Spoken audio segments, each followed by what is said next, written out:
Pois bem, nós estamos envolvidos em aprender e descobrir como nos aproximarmos de Deus.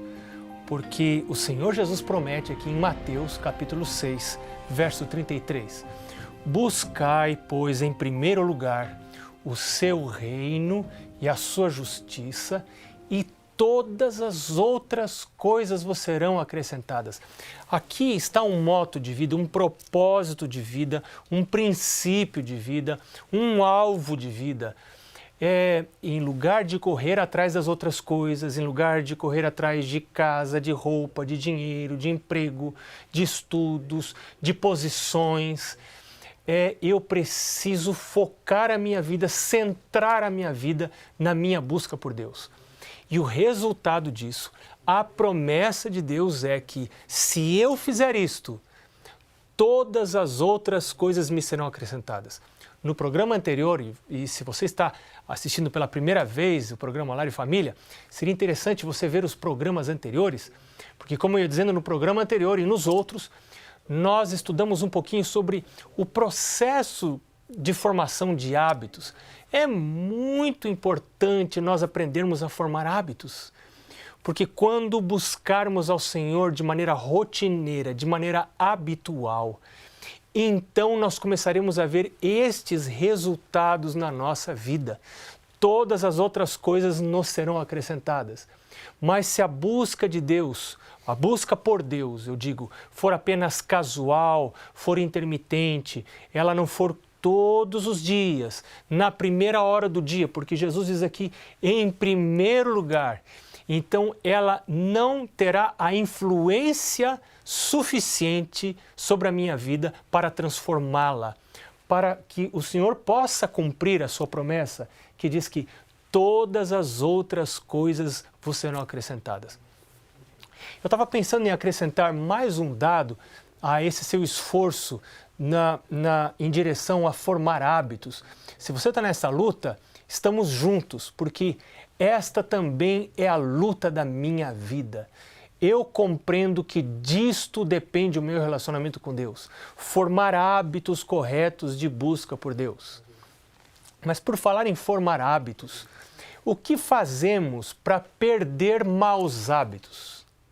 O que a gente faz para perder maus hábitos? Sabe que eu aprendi isso de um amigo meu há muitos anos. Eu tinha um hábito muito nocivo, que era beliscar entre as refeições. E eu comia mesmo, apesar de saber que este não é um hábito saudável. Ele é um hábito que afeta não só o meu corpo, mas também afeta a minha mente. Corpo e mente estão interligados, porque a minha mente faz parte do corpo. A minha mente funciona dentro do cérebro e o cérebro faz parte do corpo. E especialmente o nosso aparelho digestório está muito interligado com a mente. Você sabe que o lugar do corpo humano onde nós temos mais neurônios fora do cérebro é o intestino. Tem um livro muito interessante sobre isso, que é O Cérebro Desconhecido. É o título desse livro. Muito interessante, porque o intestino, ele é capaz de tomar decisões e ele é autônomo para tomar essas decisões, no que ele escolhe pôr para dentro do corpo e aquilo que ele rejeita e que vai ser eliminado do corpo. E ele trabalha enquanto estou dormindo, sem que eu conscientemente esteja tomando essas decisões. É muito interessante. E cérebro e intestino estão interligados. Esse livro é muito interessante, O Cérebro Desconhecido, e fala um pouco mais a respeito disso, caso você tenha interesse. Mas eu tinha muitas dores de cabeça, eu não conseguia me concentrar nas coisas que estava fazendo e eu comia demais fora de hora.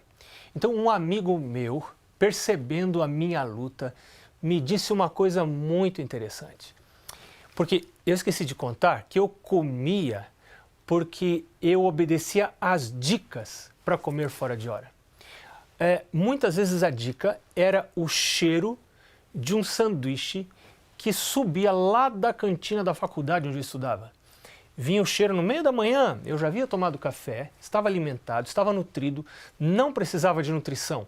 Mas aquele cheiro era a dica que detonava o meu hábito, mau hábito, de comer fora de hora. Então, esse meu amigo disse: Marcos, cada vez que você sentir desejo de comer fora de hora, cada vez que você sentir fome, então, e não é o momento de comer, tome um copo de água. Então, no momento em que eu percebesse a dica, que era a fome, ou o odor, essa é a dica, sempre um hábito está ligado a uma dica. Então eu deveria substituir a ação por uma outra ação. Em vez de comer, tomar água. Ele dizia para mim: tome bastante água, porque a água vai mascarar a sua fome. E eu comecei a fazer isto. E aí eu percebi a luta que foi para deixar de comer fora de hora. Eu imagino que deve ser a luta parecida com a luta de alguém que deixa de beber bebida alcoólica, alguém que quer deixar de fumar, por exemplo. É uma luta de vida ou morte. E eu percebi que eu não poderia vencer sozinho. E comecei a orar a Deus e pedir ajuda a Deus. Lembre-se que no programa anterior nós vimos que Paulo disse: tudo posso naquele que me fortalece. Tudo posso naquele que me fortalece. E Jesus, no Evangelho de João, capítulo 15, diz: sem mim nada podeis fazer. Jesus sabe que os nossos hábitos físicos afetam nossas questões espirituais. Nossos hábitos físicos vão afetar nossas percepções espirituais. Eu vou dar um exemplo radical para você. Se você bebe bebida alcoólica e você vai estudar a palavra de Deus, claro que as suas percepções espirituais estarão diminuídas. E não são só as percepções espirituais, suas percepções espaciais e sensoriais estarão muito diminuídas. Claro, isso é evidente. Se você fizer uso de cigarro, por exemplo, suas percepções, por causa da nicotina, ou se você fizer uso da cafeína, suas percepções espirituais, que se localizam aqui nessa parte frontal do cérebro, no lobo frontal, elas estarão diminuídas. Então é preciso negar o eu para que as percepções espirituais sejam aumentadas. Paulo diz isso lá em Romanos capítulo 12. Rogo-vos, pois, irmãos, pelas misericórdias de Deus. Lembra disso? Verso 1. Que apresenteis os vossos corpos como sacrifício vivo, santo e agradável a Deus, que é o vosso culto racional. E aí no verso 2 ele diz: e não vos conformeis com este século, com os hábitos, com as rotinas, com o estilo de vida desse século, mas transformai-vos pela renovação da vossa mente, para que experimenteis qual seja a boa, santa e agradável vontade de Deus. Então, veja, o que eu faço com o meu corpo vai afetar as minhas percepções espirituais. E o inimigo de Deus sabe disso. Por isso, se você está procurando desenvolver rotinas espirituais, hábitos espirituais, isso vai afetar sua família, vai afetar seus relacionamentos, vai afetar sua ligação com Deus, evidentemente.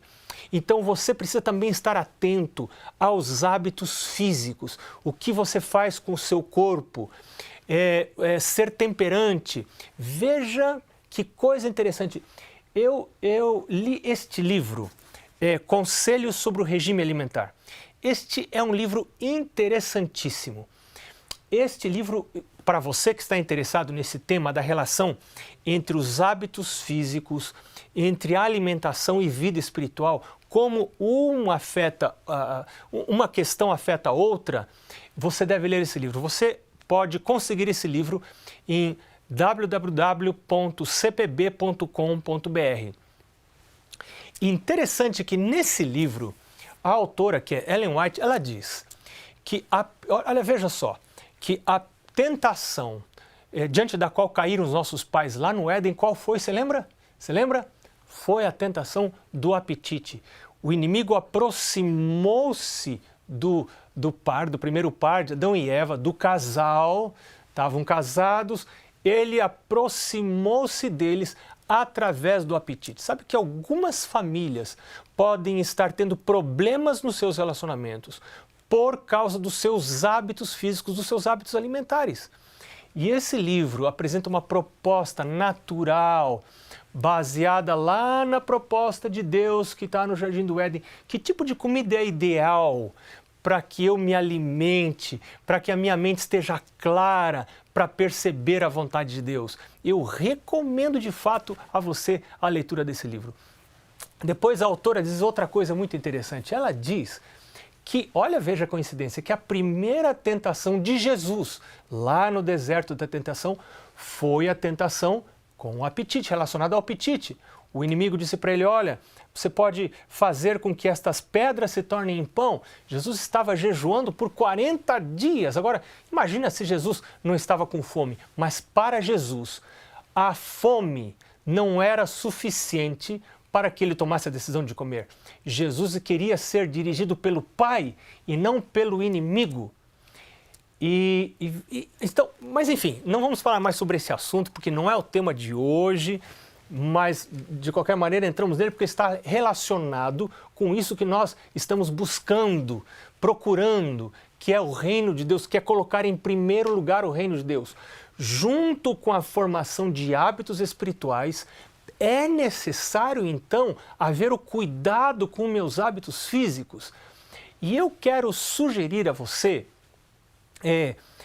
agora, e logo depois do intervalo nós vamos continuar com esse assunto, eu quero sugerir a você 4 hábitos, 4 pernas da cadeira sobre a qual se assenta a vida. São 4 hábitos que creio que sejam hábitos angulares, hábitos que são importantes e que vão afetar meus relacionamentos e que vão afetar as minhas percepções espirituais. É uma luta, formação de hábitos, é uma luta, formação de hábitos. Não há dúvida do que a gente precisa para formar hábitos. A gente precisa de rotinas apropriadas e a gente precisa de evitar as exceções, porque as exceções são destruidoras de hábitos. Quando você repete ações ou pensamentos, você pode formar hábitos de atitudes ou hábitos de pensamento. Então, a repetição forma o hábito e as exceções destroem os hábitos. Olha, você fica aí que a gente já volta para continuar a falar sobre esse assunto logo depois do intervalo. Até já!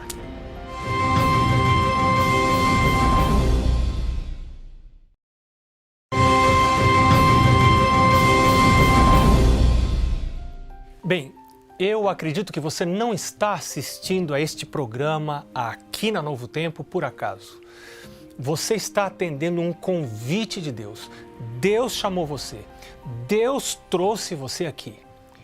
Porque eu creio que Deus conhece a sua vida, assim como Deus conhece a minha vida. Deus tem amado profundamente a você. Deus tem planos para o seu futuro. E se você está passando por problemas difíceis, por lutas, por provações que nenhuma pessoa poderia saber, ainda que você contasse, porque só a gente sente o que está passando. Então, eu quero dizer para você que Deus tem uma promessa. Essa promessa está no texto que temos estudado já há alguns programas.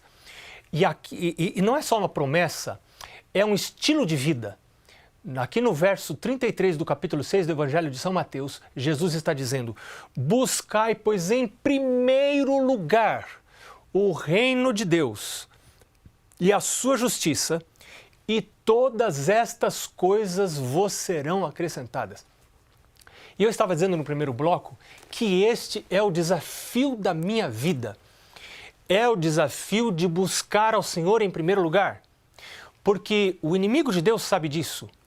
E ele procura, e às vezes não é nem o inimigo de Deus, às vezes sou eu mesmo, minha própria cobiça, minha própria mente que não tem prazer nas coisas de Deus, porque eu nasci pecador, que me desvia da busca de Deus, de pôr em primeiro lugar. E as coisas importantes da vida, a gente precisa pôr em primeiro lugar.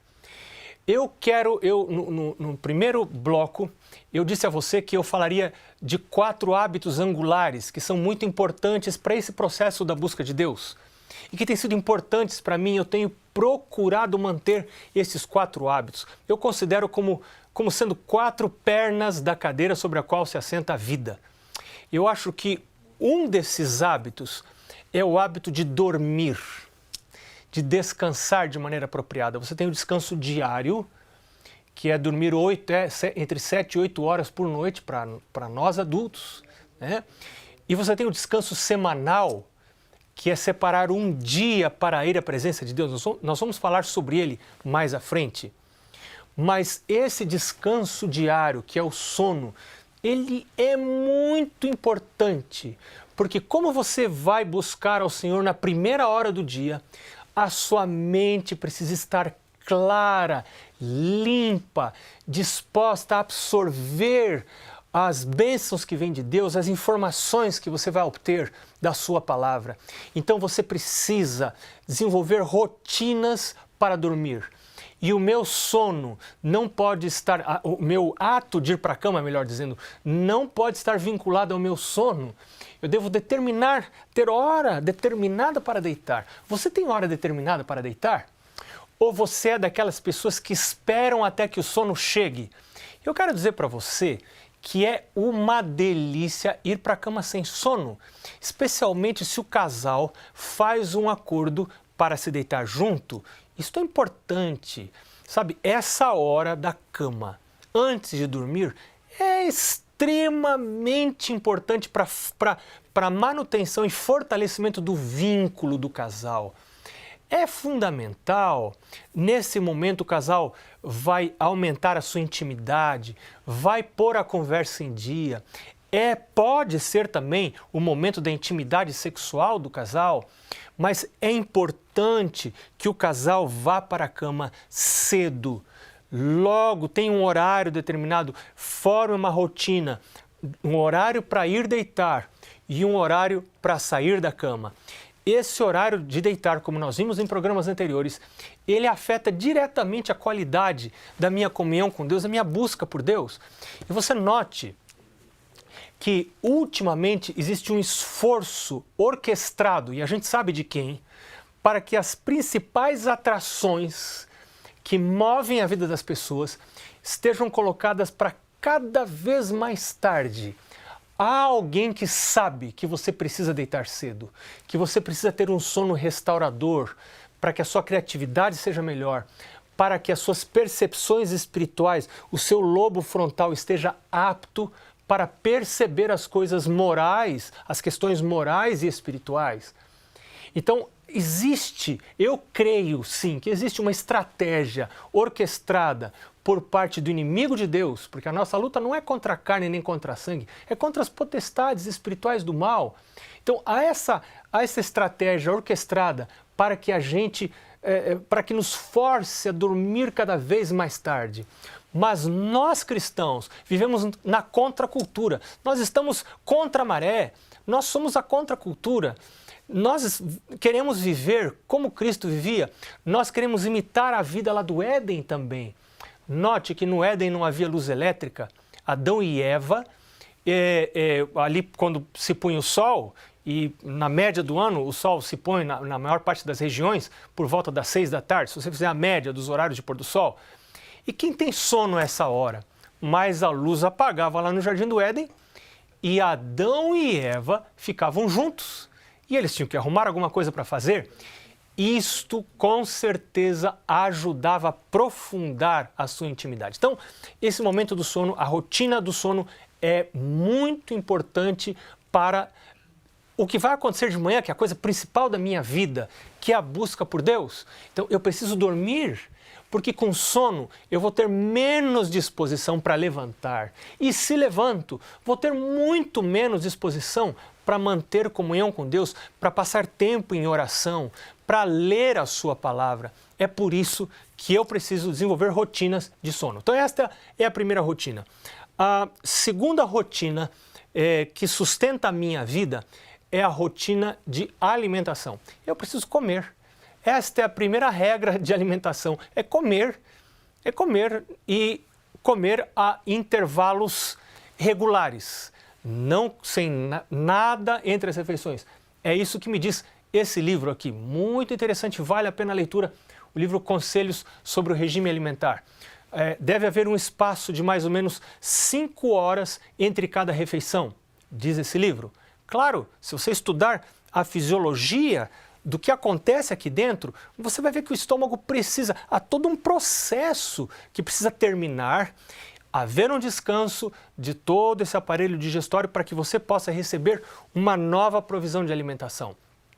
Há estudos, eu já disse isso num programa anterior, e você pode pesquisar e você vai encontrar, há estudos recentes dando conta de que, inclusive para emagrecer, é melhor você comer 2 boas refeições ao dia, é melhor do que você picar em várias pequenas refeições, como se pensava até algum tempo atrás. Estas são as novas descobertas. Existem mais estudos sendo feitos ainda sobre isso. Então, comer em intervalos regulares é muito importante, porque a nossa comida afeta o nosso pensamento. Nós somos o que comemos.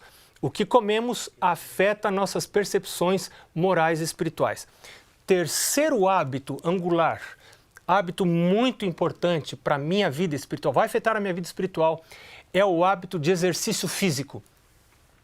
Quantas vezes por semana a gente deve praticar exercício físico? O ideal é que seja todos os dias, pelo menos 30 minutos. Você sabe qual é o maior benefício do exercício físico?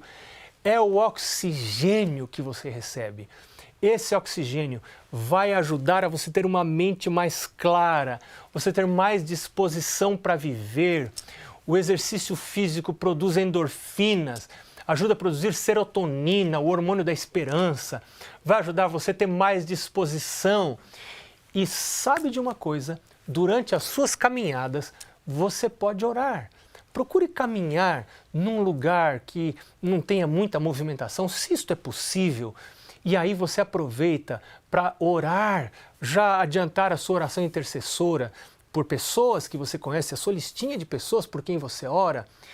Quando nós oramos por outros, o pensamento se desvia de nós para os outros. E é tão triste quando a pessoa é egoísta até quando ora. Já percebeu que às vezes eu sou egoísta? Eu já percebi isso, sou egoísta até quando oro. Estou orando, mas só por mim. Senhor, me ajuda isso, eu quero isso, eu desejo aquilo. Eu. E se você ler o livro de Jó, vai perceber que Deus mudou a sorte de Jó. Sabe quando?